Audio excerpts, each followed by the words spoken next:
السلام علیکم ورحمۃ اللہ.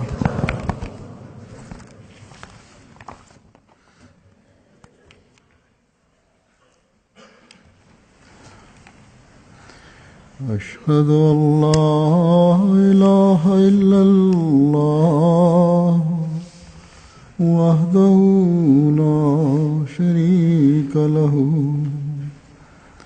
وأشهد أن محمدا عبده ورسوله أما بعد فأعوذ بالله من الشيطان الرجيم بسم الله الرحمن الرحيم الحمد لله رب العالمين الرحمن الرحيم مالك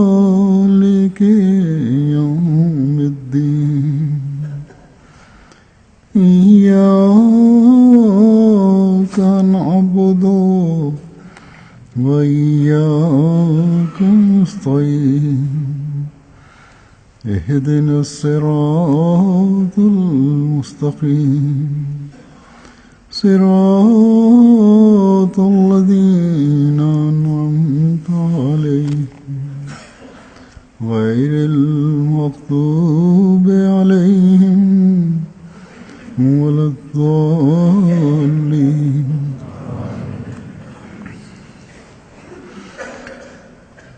اس وقت میں حضرت مسیح موعود علیہ السلام کے بعض ارشادات اور تحریرات پیش کروں گا جن میں آپ نے قبولیت دعا کے واقعات بیان کروائے ہیں. چند واقعات ہیں اور نشانات کا بھی ذکر فرمایا ہے اور اللہ تعالیٰ کی تائیدات کا بھی ذکر فرمایا ہے اور نصیحت فرمائی ہے کہ اللہ تعالیٰ نے اس زمانے میں مجھے بھیجا ہے، اپنے فرستادے کو بھیجا ہے، اس کی باتوں کو سنو کہ اسی میں برکت ہے اور اس سلسلے کی ترقی خدا تعالیٰ کی تقدیروں میں سے ایک تقدیر ہے اور اس کے ماننے والے ہی، اس کے ماننے سے ہی انسانیت کی بقا ہے. ایک جگہ نواب علی محمد خان صاحب رئیس لدھیانہ کے خط کا ذکر کرتے ہوئے فرماتے ہیں کہ ایک دفعہ نواب علی محمد خان صاحب مرحوم رئیس لدھیانہ نے میری طرف خط لکھا کہ میرے بعض امور معاش بند ہو گئے ہیں، آپ دعا کریں کہ تا کھل جائیں. کچھ کاروباری پریشانیاں تھیں. فرماتے ہیں جب میں نے دعا کی تو مجھے الہام ہوا کہ کھل جائیں گے. میں نے بدریہ خط ان کو اطلاع دے دی. پھر صرف 2-4 دن کے بعد وہ وجوہ معاش کھل گئے جو وجہ بنی تھی ان کے کاروبار میں یا ان کے کام میں کمی کی، وہ دور ہو گئی. فرمایا کہ میں نے بدریہ خط ان کو اطلاع دی، وہ 2-4 دن میں کھل گئے اور ان کو بشدت اعتقاد ہو گیا. حضرت مسیح علیہ السلام پہ ان کا اعتقاد جو تھا مزید پختہ ہو گیا.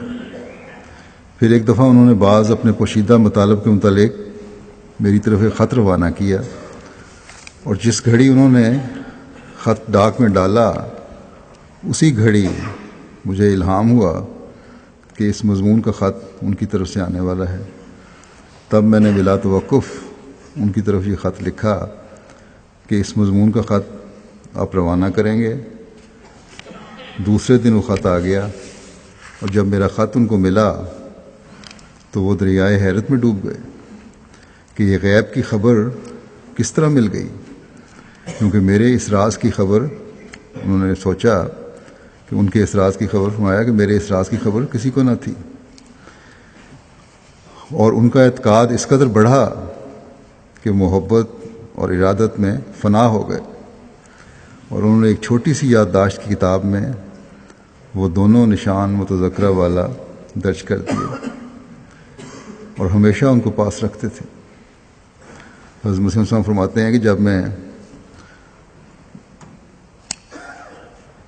پٹیالہ میں گیا، اور جیسا کہ اوپر لکھا گیا ہے، جب وزیر سید حسن صاحب کی ملاقات ہوئی تو اتفاقاً سلسلہ گفتگو میں وزیر صاحب اور نواب صاحب کا میرے خوارق اور نشانوں کے بارے میں کچھ تذکرہ ہوا۔ تب نواب صاحب مرحوم نے ایک چھوٹی سی کتاب اپنی جیب میں سے نکال کر وزیر صاحب کے سامنے پیش کر دی اور کہا کہ میرے ایمان اور ارادت کا باعث تو یہ 2 پیشگوئیاں ہیں جو اس کتاب میں درج ہیں۔ اور جب کچھ مدت کے بعد ان کی موت سے 1 دن پہلے میں ان کی عیادت کے لیے لدھیانہ میں ان کے مکان پر گیا تو وہ بواسیر کے مرض سے بہت کمزور ہو رہے تھے، بہت خون آ رہا تھا۔ اس حالت میں اٹھ بیٹھے اور اپنے اندر کے کمرے میں چلے گئے اور وہی چھوٹی کتاب لے آئے اور کہا کہ یہ میں نے بطور حرز جان رکھی ہے اور اس کے دیکھنے سے میں تسلی پاتا ہوں، اور وہ مقام دکھلائے جہاں دونوں پیشگوئیاں لکھی ہوئی تھیں۔ پھر جب قریب نصف کے یا زیادہ رات گزری تو وہ فوت ہو گئے۔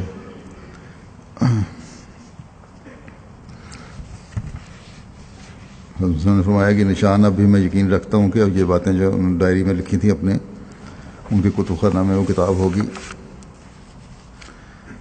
پھر آپ فرماتے ہیں ایک جگہ کہ چند سال ہوئے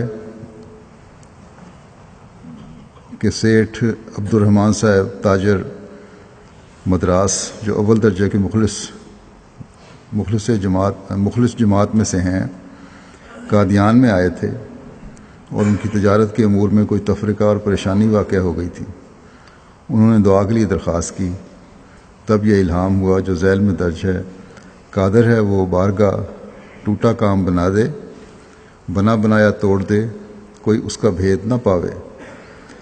اس الہامی عبارت کا یہ مطلب تھا کہ خدا تعالیٰ ٹوٹا ہوا کام بنا دے گا مگر پھر کچھ عرصے کے بعد بنا بنایا توڑ دے گا۔ فرماتے ہیں کہ چنانچہ یہ الہام قادیان میں ہی سیٹھ صاحب کو سنایا گیا، اور تھوڑے دن گزرے تھے کہ خدا تعالیٰ نے ان کے تجارتی امور میں رونق پیدا کر دی، کام ان کے بحال ہو گئے اور بڑی کشائش پیدا ہو گئی۔ اور فرمایا کہ ایسے اسباب غیب سے پیدا ہوئے کہ فتوحات مالی شروع ہو گئیں، بے انتہا مالی کشائش پیدا ہوئی، اور پھر کچھ عرصے کے بعد وہ بنا بنایا کام ٹوٹ گیا۔ الہام کے مطابق پہلے تو ترقی ہوئی کاروبار میں، اور پھر کچھ عرصے کے بعد وہ آہستہ آہستہ اس میں پھر خرابی پیدا ہونی شروع ہوئی اور کاروبار پھر خراب ہو گیا۔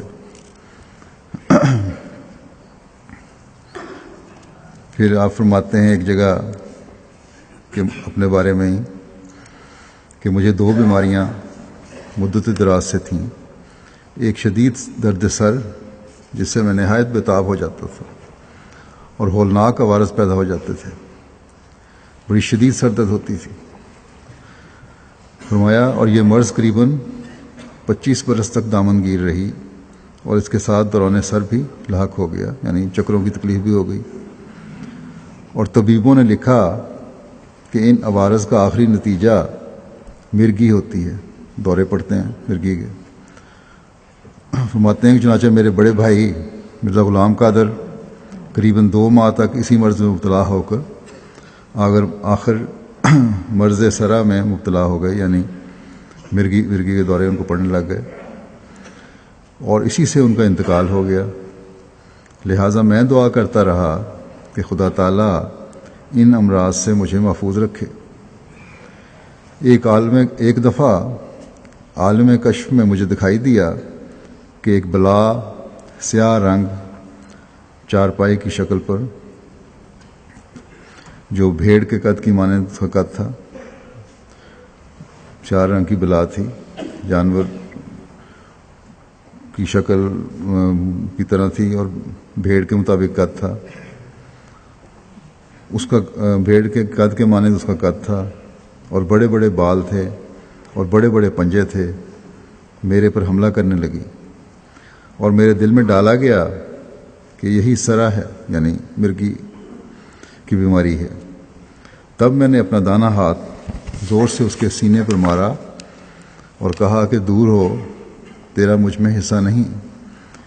تب خدا تعالیٰ جانتا ہے کہ بعد اس کے وہ خطرناک عوارض جاتے رہے اور وہ درد شدید بالکل جاتی رہی، صرف دوران سر کبھی کبھی ہوتا ہے، یعنی کبھی کبھی چکروں کی تکلیف ہوتی ہے، تا 2 زرد چادروں کی پیشگوئی میں خلل نہ آوے۔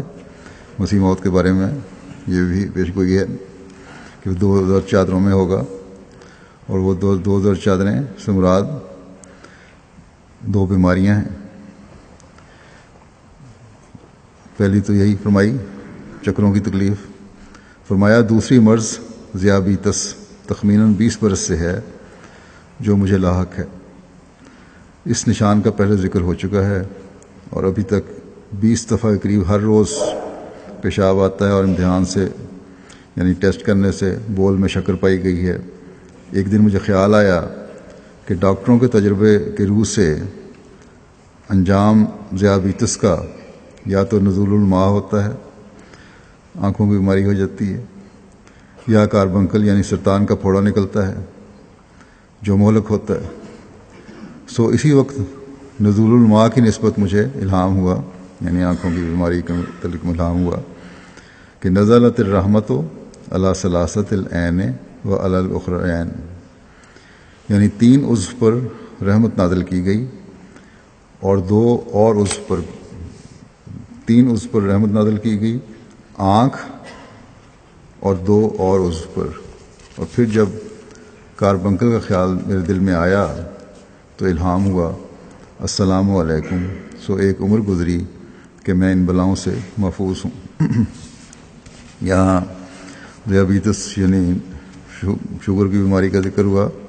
گزشتہ دنوں ایک عرب نے احمدی نے خط لکھ کے پوچھا کہ جب حضرت مسیح علیہ السلام کو شوگر تھی تو پھر روزے کیوں رکھتے تھے، اتنے زیادہ رکھے؟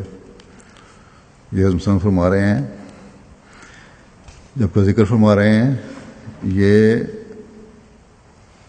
اپنی بیماری کا 1907 میں ذکر فرمایا، اور جہاں روزوں کا ذکر ہے وہاں دعوے سے بہت پہلے جوانی میں روزوں کا ذکر ہے، بلکہ آپ نے یہاں تک فرمایا ہے کہ جو لگاتار روزے میں نے رکھے تھے وہ جوانی میں رکھے تھے، اور 40 سال کے بعد تو ویسے بھی انسان کمزور ہو جاتا ہے، اتنا میں رکھ نہیں سکتا تھا، اور اگر وہی جو حالت میری تھی اس وقت تو مجھے اتنی طاقت تھی کہ اگر میں چاہتا تو 4 سال تک بھی روزے رکھ سکتا تھا۔ بہرحال یہ جو ہے نا شوگر بعد میں شروع ہوئی، یہ جوانی کی بات ہے جب آپ روزے رکھا کرتے تھے، جب آپ نے روزے رکھے لگاتار 6 مہینے۔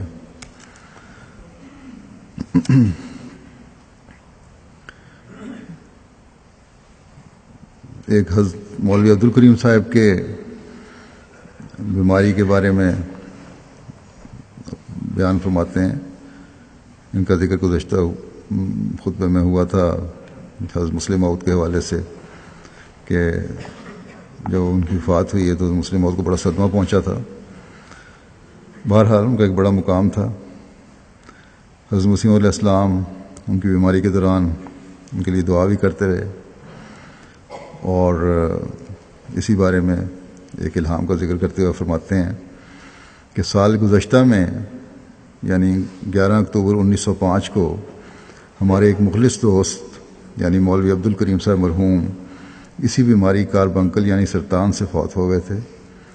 ان کے لیے بھی میں نے بہت دعا کی تھی، مگر ایک بھی الہام ان کے لیے تسلی بخش نہ تھا، بلکہ بار بار یہ الہام ہوتے رہے کہ کفن میں لپیٹا گیا، 47 برس کی عمر، انا للہ و انا الیہ راجعون، ان المنایا لا تتیشو سہامھا یعنی موتوں کے تیر خطا نہیں جاتے۔ جب اس پر بھی دعا کی گئی تب اعلان ہوا یا ایھا الناس اعبدوا ربکم الذی خلقکم تؤثرون الحیات الدنیا، یعنی اے لوگو تم اس خدا کی پرستش کرو جس نے تمہیں پیدا کیا، یعنی اسی کو اپنے کاموں کا کارساز سمجھو اور اس پر توکل رکھو۔ کیا تم دنیا کی زندگی کو اختیار کرتے ہو؟ اس میں یہ اشارہ تھا کہ کسی کے وجود کو ایسا ضروری سمجھنا کہ اس کے مرنے سے نہایت درجہ حرج ہوگا ایک شرک ہے، اور اس کی زندگی پر نہایت درجے زور لگا دینا ایک قسم کی پرستش ہے۔ اس کے بعد میں خاموش ہو گیا اور سمجھ لیا کہ اس کی موت قطعی ہے۔ چنانچہ وہ 11 اکتوبر 1905 کو بروز چہارشنبہ بوقت عصر اس فانی دنیا سے گزر گئے۔ وہ درد جو ان کے لیے دعا کرنے میں میرے دل پر وارد ہوا تھا، خدا نے اس کو فراموش نہ کیا اور چاہا کہ اس ناکامی کا ایک اور کامیابی کے ساتھ تدارک کرے۔ اس لیے اس نشان کے لیے سیٹھ عبد الرحمن کو منتخب کر لیا۔ اگرچہ خدا نے عبد الکریم کو ہم سے لے لیا تو عبد الرحمن کو دوبارہ ہمیں دے دیا۔ وہی مرض ان کے دامنگیر ہو گئی، آخر وہ اسی بندہ کی دعاؤں سے شفا یاب ہو گئے۔ فالحمدللہ علی ذالک۔ فرماتے ہیں کہ میرا 100 مرتبہ کا تجربہ، سینکڑوں مرتبہ تجربہ کیا کہ خدا ایسا کریم رحیم ہے کہ جب اپنی مصلحت سے ایک دعا کو منظور نہیں کرتا تو اس کے عوض میں کوئی اور دعا منظور کر لیتا ہے۔ یہاں دعا کی روح ہے، جو فلاسفی اس کو بھی پتہ لگ گیا ہے۔ بعض لوگ کہتے ہیں جی ہماری دعائیں قبول نہیں ہوئیں، تو نبیوں کی بھی دعائیں بعض دفعہ اگر اللہ تعالیٰ کی تقدیر ہے تو قبول نہیں ہوتی، لیکن اس کے مقابلے میں دوسری دعا قبول ہو جاتی ہے۔ تو فرمایا کہ ایک دعا کو منظور نہیں کرتا تو اس کے عوض میں کوئی اور دعا منظور کر لیتا ہے جو اس کے مثل ہوتی ہے، جیسا کہ وہ فرماتا ہے ما ننسخ من آیات اور ننسها نعت بخیر منہا و مثلہا علم تعلم ان اللہ علی کل شیء قدیر۔ یعنی جب جس کسی نشان کو ہم منسوخ کر دیں یا بھلا دیں تو اس سے بہتر یا جیسا نشان ہم اس دنیا میں لے آتے ہیں۔ کیا تو جانتا نہیں کہ اللہ تعالیٰ ہر امر پر جس کا وہ ارادہ کرے پورا قادر ہے۔ اب یہ آیت غیر عمدی تو استعمال اس لیے کرتے ہیں کہ قرآن کریم کی بعض آیات منسوخ کی گئی ہیں اس سے، حالانکہ اس کے بڑے وسیع معنی ہیں، مختلف معنی ہیں۔ آپ یہاں بھی اس کو چسپاں کر رہے ہیں کہ مطلب یہ ہے کہ جب کوئی نشان بلا دیتے ہیں، کوئی اور نشان اس کے مقابلے میں آ جاتا ہے۔ اگر ایک نشان ختم ہوتا ہے دوسرا نشان آ جاتا ہے، یا پھر یہ بھی تشریح ہے اس کی کہ پرانی شریعتوں کو منسوخ کیا تو اس کے بدلے میں مقابلے میں نئی اللہ تعالیٰ نے دے دی قرآن کریم جو دائمی رہنے والی شریعت ہے۔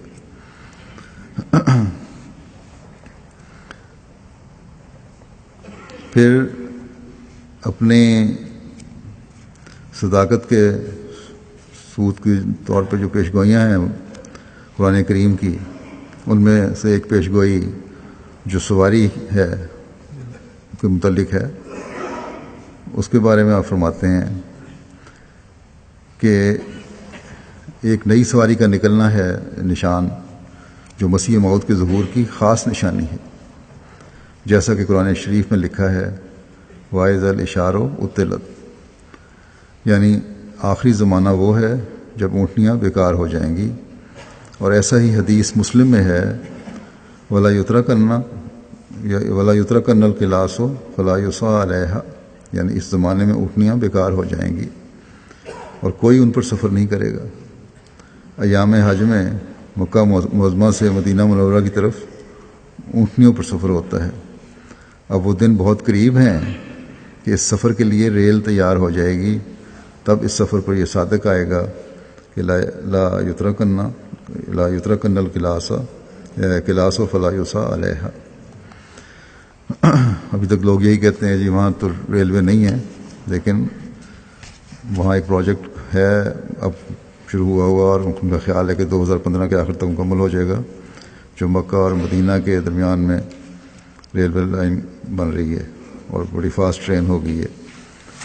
تو یہ بعض دفعہ نبی کی باتیں جو نکلی ہوتی ہیں منہ سے پوری تو اللہ تعالیٰ کرتا ہے، چاہے اس میں کچھ وقت کے بعد وہ پوری ہوں.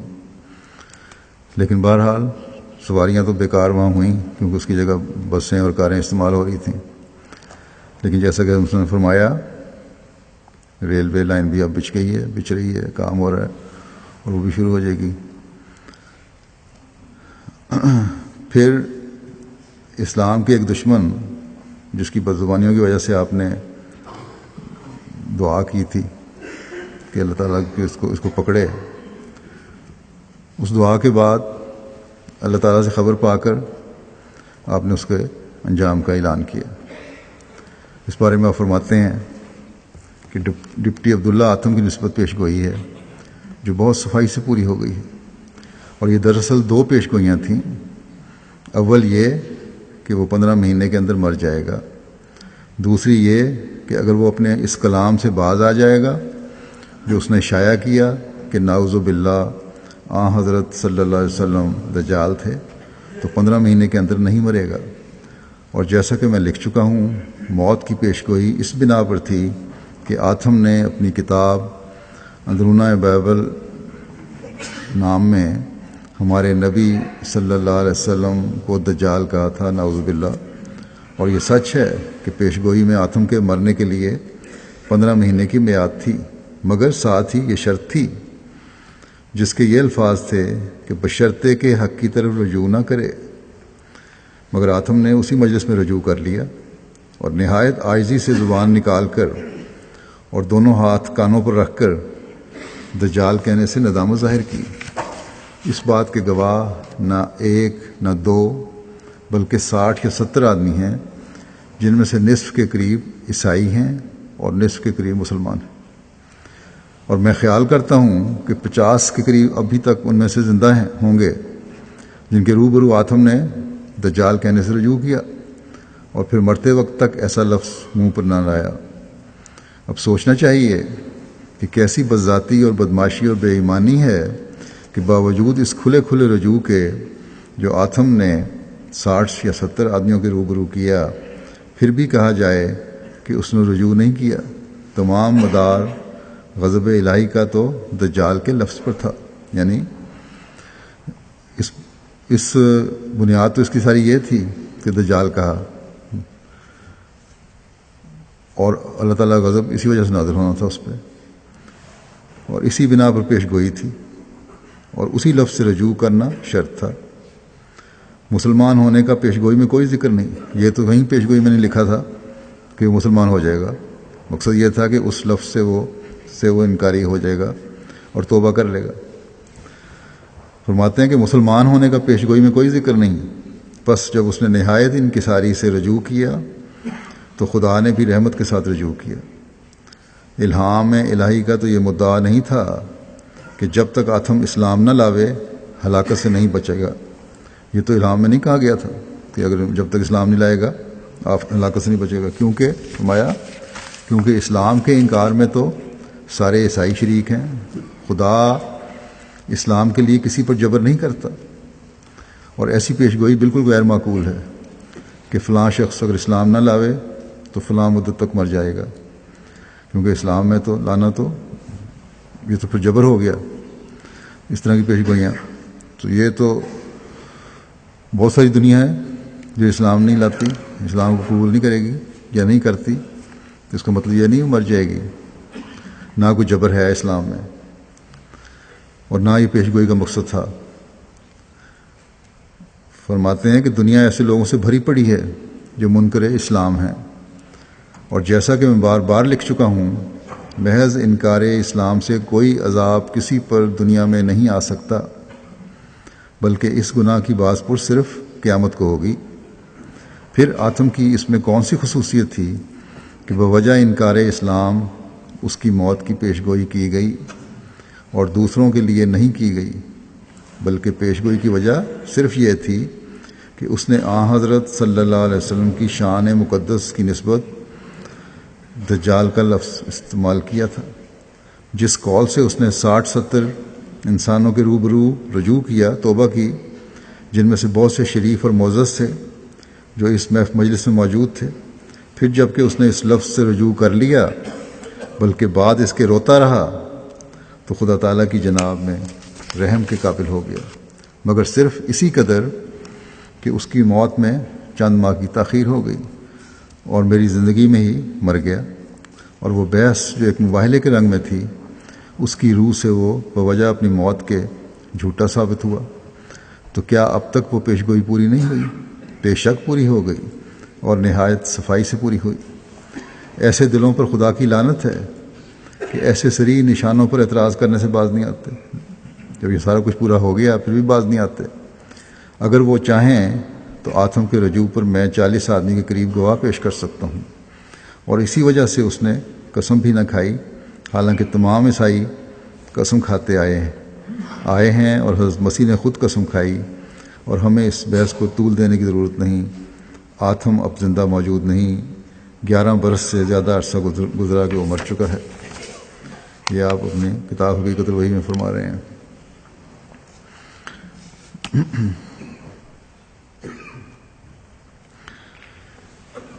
پھر حضرت مسیح علیہ السلام یہ بیان فرماتے ہوئے کہ قرآن کریم کی برکات انسانوں کی طاقت سے بہت برتر ہیں اور ماننے والوں کو نشان دکھا کر یقینی معرفت و عطا فرماتا ہے، عطا کرتا ہے قرآن کریم، اور پھر اس برکت سے معجزات ظہور میں آتے ہیں، بڑے عجیب عجیب نشانات ظاہر ہوتے ہیں۔ آپ فرماتے ہیں کہ میں ان قرآنی برکات کو قصے کے طور پر بیان نہیں کرتا۔ جو برکتیں قرآن کریم کے صرف قصہ کہانیاں نہیں ہیں، بلکہ وہ معجزات پیش کرتا ہوں کہ جو مجھ کو خود دکھائے گئے ہیں۔ وہ تمام معجزات 1 لاکھ کے قریب ہیں، بلکہ غالباً وہ 1 لاکھ سے بھی زیادہ ہیں۔ خدا نے قرآن شریف میں فرمایا تھا کہ جو شخص میرے اس کلام کی پیروی کرے وہ نہ صرف اس کتاب کے معجزات پر ایمان لائے گا بلکہ اس کو بھی معجزات دیے جائیں گے۔ سو میں نے بذات خود وہ معجزات خدا کے کلام کی تاثیر سے پائے جو انسانوں کی طاقت سے بلند اور محض خدا کا فعل ہیں۔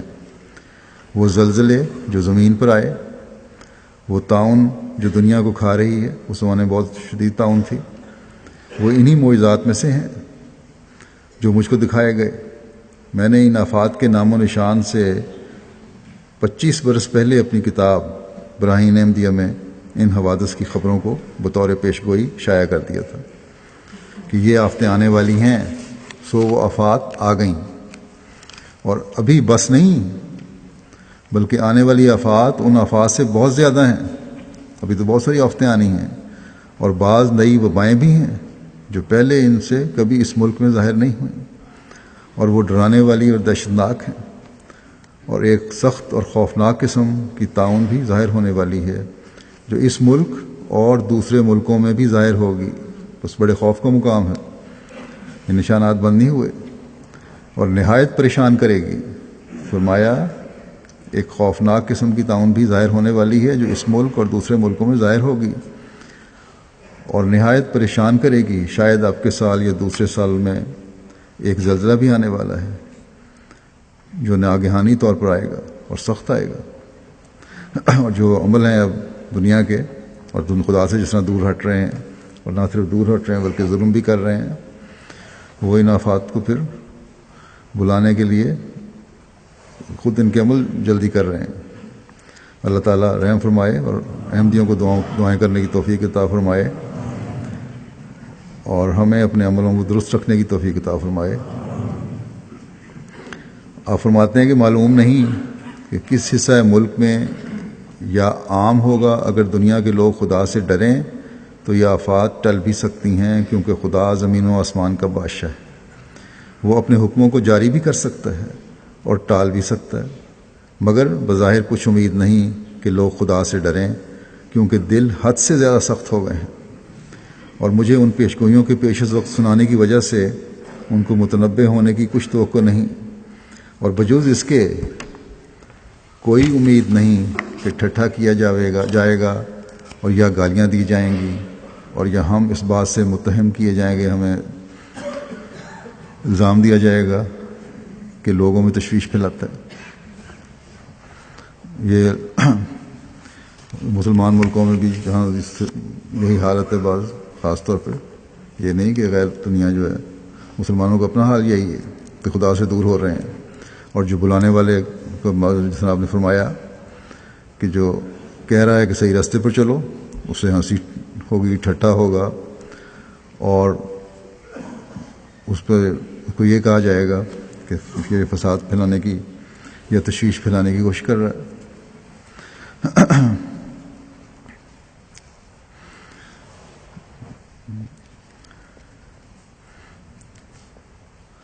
بلکہ اب تو گزشتہ دنوں میں خبر تھی کہ ایک مولوی صاحب نے، بڑے مولوی نام نہیں مجھے یاد رہا، پاکستان میں کہا کہ ہمیں یہ جو ہے نا کہ امام مہدی نے آنا ہے، کوئی کسی نے نہیں آنا، اور نہ وہ پیدا ہوا ہے نہ پیدا ہوگا، اور اگر کہیں پیدا، بلکہ استہزائیہ رنگ میں پھر کہا اگر پیدا ہو گیا ہے تو اللہ تعالیٰ کرے وہ جلدی ختم ہو جائے، کیونکہ ہم مزید فساد فتنے برداشت نہیں کر سکتے.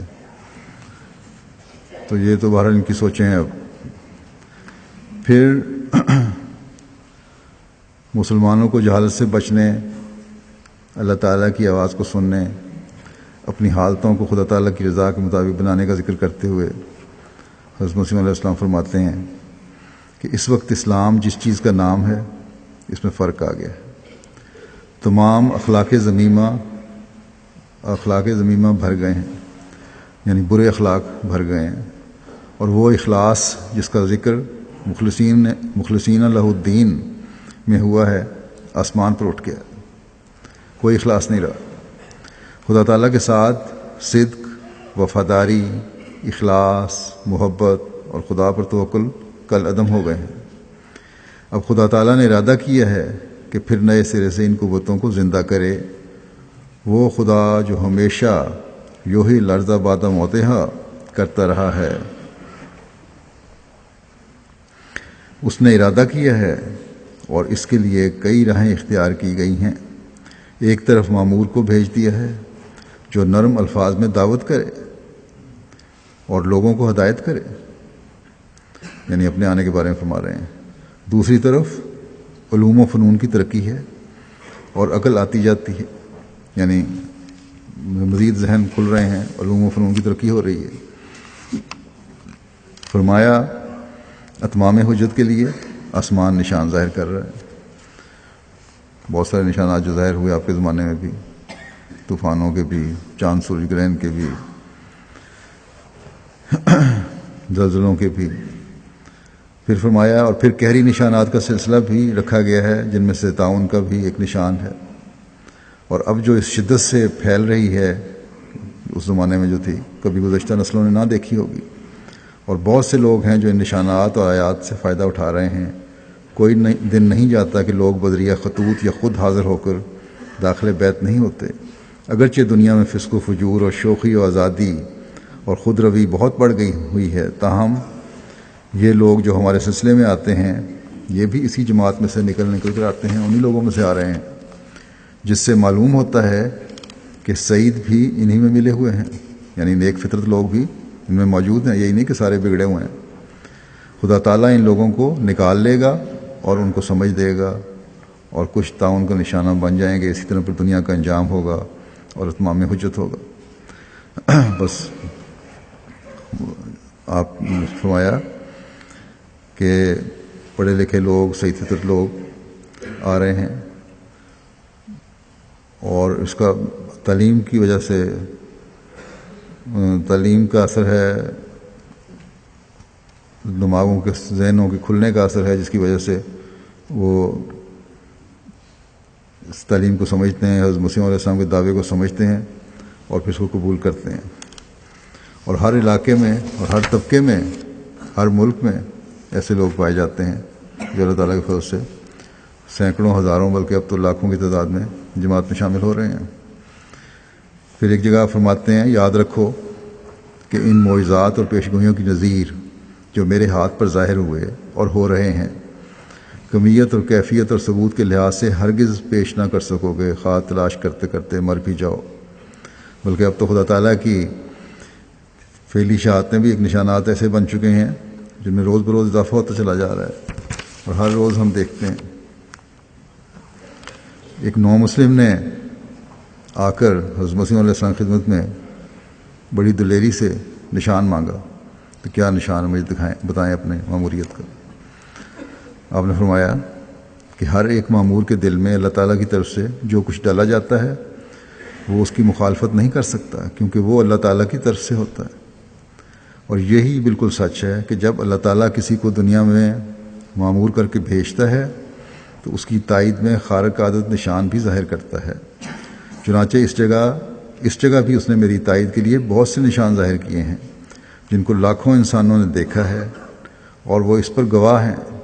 تاہم میں اپنے خدا پر کامل یقین رکھتا ہوں کہ اس نے انہی نشانوں پر حصر نہیں کیا، یہی کافی نہیں ہو گئے، اور آئندہ اس سلسلے کو بند نہیں کیا۔ وقتاً فوقتاً وہ اپنے ارادے سے جب چاہتا ہے نشان ظاہر کرتا ہے۔ ایک طالب حق کے لیے وہ نشان تھوڑے نہیں ہیں، مگر اس پر بھی اگر دل شہادت نہ دے، یعنی جو نشانات ہو چکے ہیں، فرمایا کہ وہ تھوڑے نہیں ہیں، لیکن اگر اس پہ بھی دل شہادت نہیں دیتا، مانتا نہیں ہے کہ ایک شخص واقعی طالب حق ہے، اور صدق نیت سے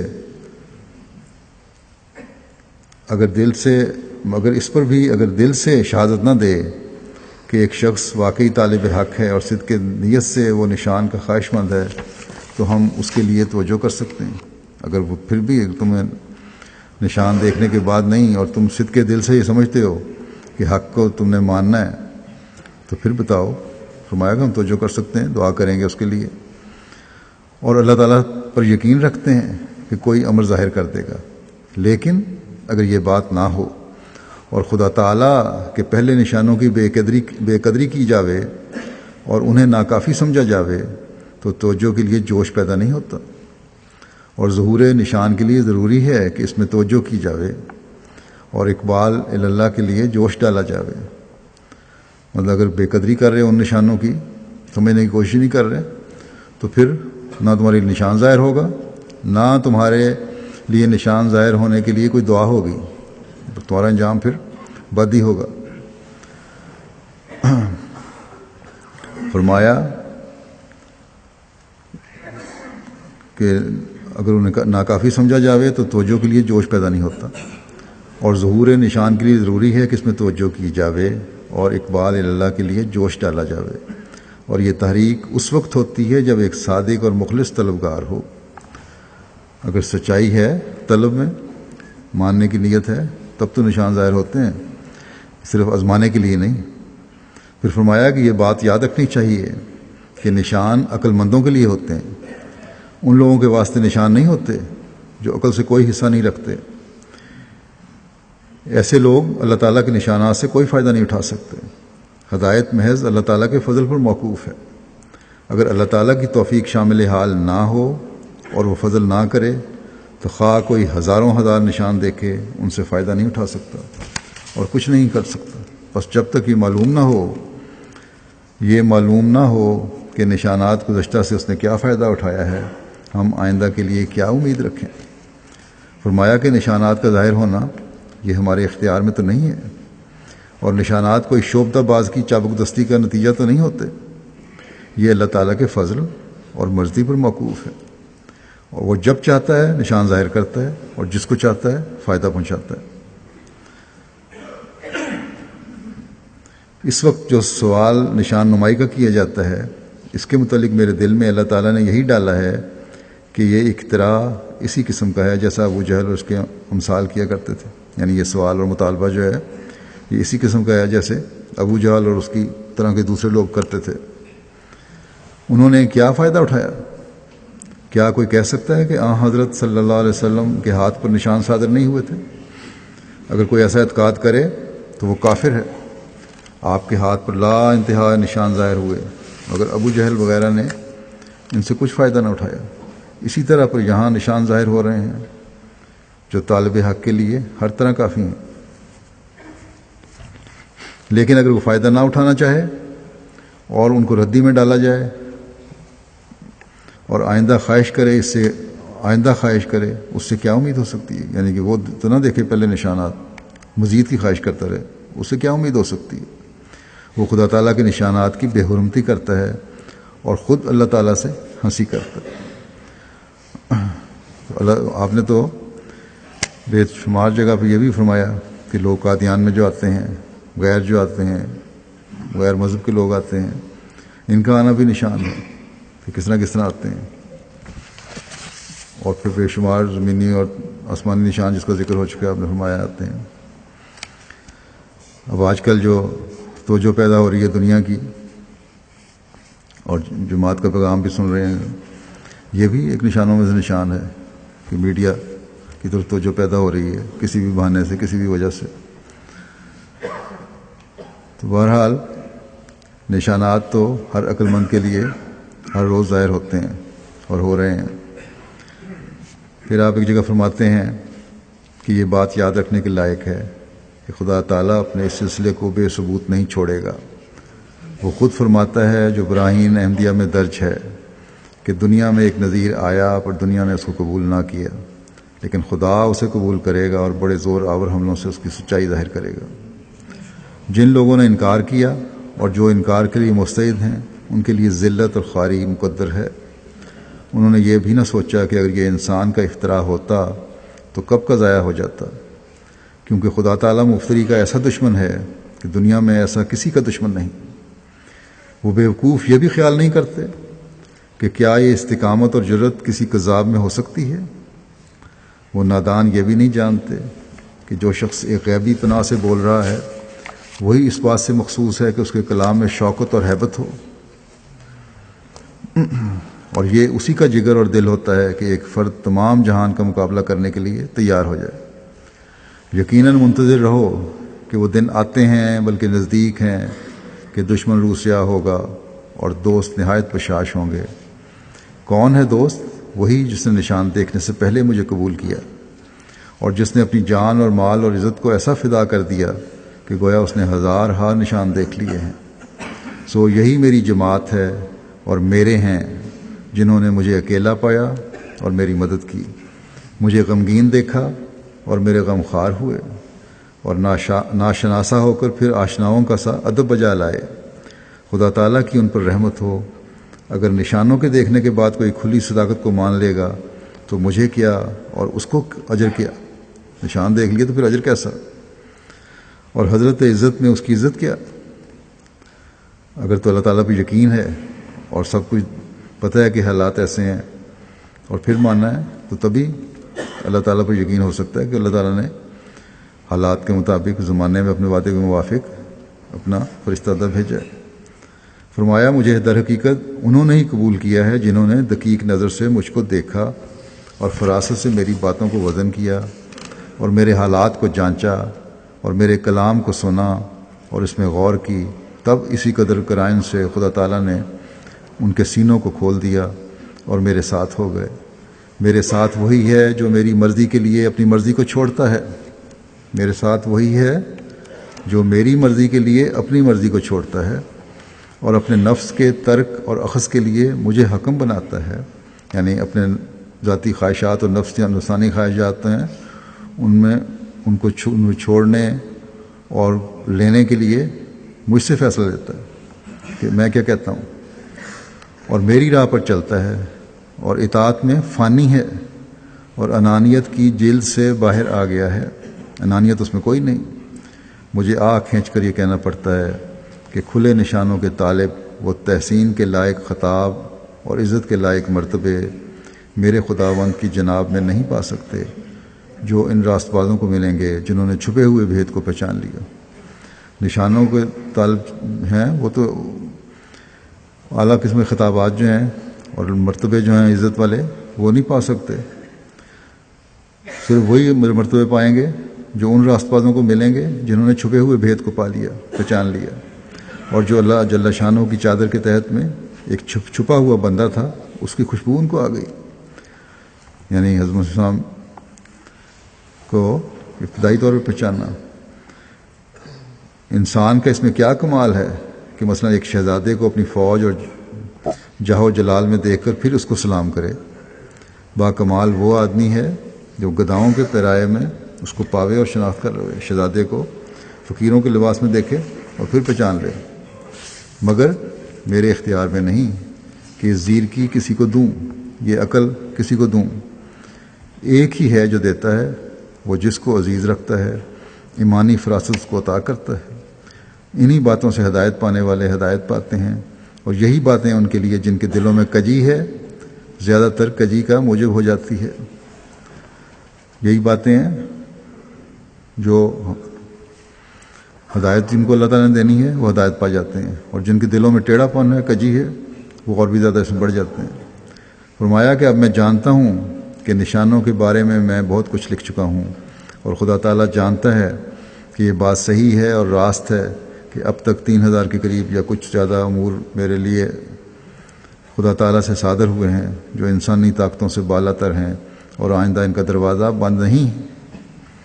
اللہ تعالیٰ دنیا کو بھی عقل دے کہ نشانوں کو سمجھنے والے بھی ہوں، اور صرف نشانوں کا مطالبہ اپنی عقل اور خواہش کے مطابق کرنے والے نہ ہوں، بلکہ وقت کی ضرورت اور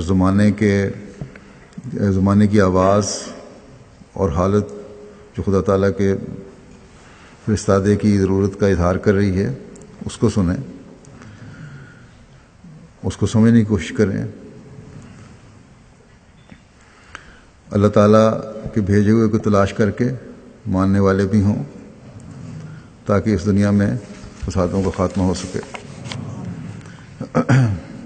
آج ایک جنازہ غائب بھی پڑھاؤں گا، مکرم غلام قادر صاحب درویش قادیان کا، مکرم عبدالغفار صاحب مرحوم 12 نومبر 2014 کو 90 سال کی عمر میں بقضاء الہی وفات پا گئے۔ انا للہ و انا الیہ راجعون۔ آپ 313 درویشوں میں شامل تھے۔ تاریخ احمدیت میں ان کا 189واں نمبر ہے، 189 درویش ہوں گے۔ اپریل 1925 میں مقام شادی وال پیدا ہوئے گجرات میں۔ ابتدائی تعلیم بھی وہیں حاصل کی، فوج میں بھرتی ہو گئے۔ ملازمت کو 4 سال ہوئے تھے کہ حضرت مسلم موعود کی تحریک پر حفاظت مرکز کے لیے کہ نوجوان اپنی زندگیاں وقف کریں، قادیان آئے۔ 1947 میں یہاں حاضر ہو گئے۔ تبلیغ کا بھی بڑا شوق تھا، سکھوں کو خاص طور پر تبلیغ کرتے تھے۔ اس سلسلے میں آپ نے بہت نادر اور نایاب کتب اور حوالہ جات بھی جمع کیے ہوئے تھے۔ عمر آپ نے خواب دیکھی تھی کہ ان کی عمر 90 سال ہوگی تقریباً۔ ان کے مرحوم موسی بھی تھے، 3 بیٹے اور 5 بیٹیاں۔ ایک بیٹی جو ہے مکرم ظفر اللہ پونتو صاحب مربی سلسلہ جو انڈونیشیا کے ہیں، ان سے بیاہی ہوئی ہیں۔ اور درویشی کے دوران بھی ان کے بیٹے نے لکھا کہ معمولی وظیفہ تھا، پھر بھی محنت مزدوری کر کے اپنی بیوہ والدہ اور 3 بہنوں کو گزارے کی رقم بھجوایا کرتے تھے، کیونکہ بڑے تھے بھائی بہنوں میں۔ مربی ایسا ہیں ہمارے کلیم طاہر صاحب، وہ کہتے ہیں کہ رمضان میں ایک دفعہ قادیان 1997 میں گیا، اعتکاف بیٹھنے کا موقع ملا تو میرے ساتھ تھے۔ وہاں دوران گفتگو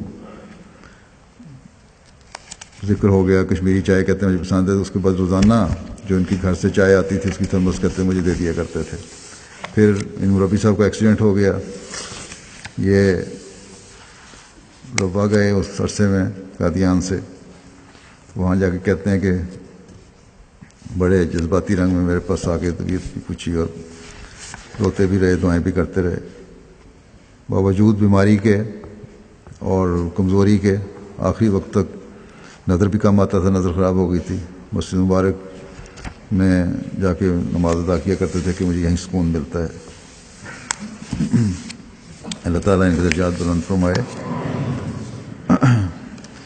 ان کے علاوہ 2 اور درویش بھی جو چند ماہ پہلے فوت ہوئے تھے، ان کا جنازہ غائب تو پہلے پڑھا گیا تھا لیکن ذکر خیر نہیں ہوا تھا، ان کا بھی آج ذکر کرنا چاہتا ہوں۔ احباب ان کو اور ان کی اولادوں کو بھی اپنی دعاؤں میں یاد رکھیں۔ ان درویشوں نے بڑی بڑی قربانیاں دی ہوئی ہیں، ایک بڑا لمبا عرصہ بڑی غربت میں، بڑے معمولی حالات میں، بڑے معمولی گزارے پر قادیان میں گزارا ہے، اور شاعر اللہ کی حفاظت کا حق ادا کیا ہے۔ ان میں سے ایک تو ہیں مرزا محمد اقبال صاحب، جو مرزا اعظم بیگ صاحب کے بیٹے تھے، یہ 11 جون 2014 میں فوت ہوئے تھے۔ اللہ و انا الیہ راجعون۔ ان کے دادا حضرت مرزا رسول بیگ صاحب صحابی تھے، نانا حضرت مرزا نیاز بیگ صاحب بھی صحابی تھے۔ یہ ابتدائی 313 درویشان میں سے تھے۔ شفانہ خانہ قادیان میں لمبا عرصہ ڈینٹسٹ کی حیثیت سے خدمت کی توفیق پائی، پھر دفاتر میں کارکن کے طور پر خدمت بجا لاتے رہے۔ نیک، عبادت گزار، ملنسار، مخلص انسان تھے، مالی قربانی میں پیش رہتے تھے، انتہائی بہادر، نڈر اور اچھے تیراک تھے، موسی تھے۔ اہلیہ کے علاوہ 4 بیٹیاں اور ایک بیٹا ہے۔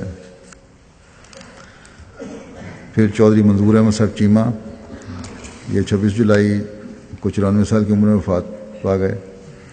انا للہ و انا الیہ راجعون۔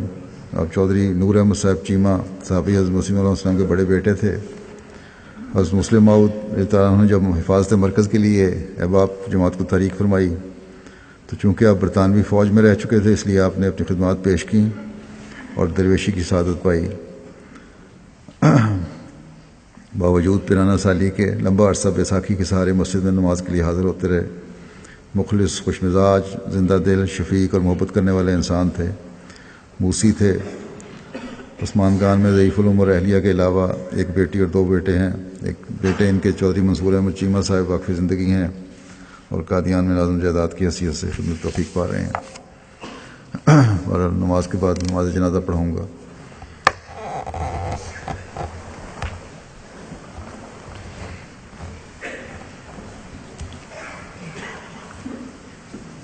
الحمد لله